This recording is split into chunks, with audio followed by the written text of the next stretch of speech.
Pra ka disa këngë që unë më shumë, si kam bërë unë, por krijuesit ose artistë që ka bërë thamë unë, kjo është nga ato këngë që unë xhelozoj që s'kam shumë xheloz, për shumë këngëtarë që gjithë se më duket. Po unë them në sensin e jo pejorativ, them në sensin e mirë, sigurisht. Në sensin e sensin e mirë. E adhurimit të asaj këngë, e pëlqimit. Po, e shprehur në një mënyrë të tillë. Por shembull shpati cilën këngë do të kishe dashur të kishe kënduar? Nuk kujtohet, po ka raste kur i dëgjoj dhe them pse se kam kënduar këtë këngë. Nuk më kujtohet sinqerisht për momentin. Po, bëjmë një pyetje tjetër. Për shembull, cilët janë ata muzikantë shqiptarë që ti do doje të këndoje një këngë të ti ose të saj?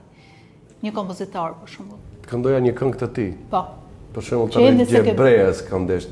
Ja ku jam, ta kisha unë atë këngë, jam xheloz pse se kam kënduar. Ti, dhe një herë ti të jesh imja, ja ku jam. Dhe një herë ti të jesh imja, ja ku jam. Dhe një herë ti të falësh mua, ja ku jam. Paraj se më të ta fal.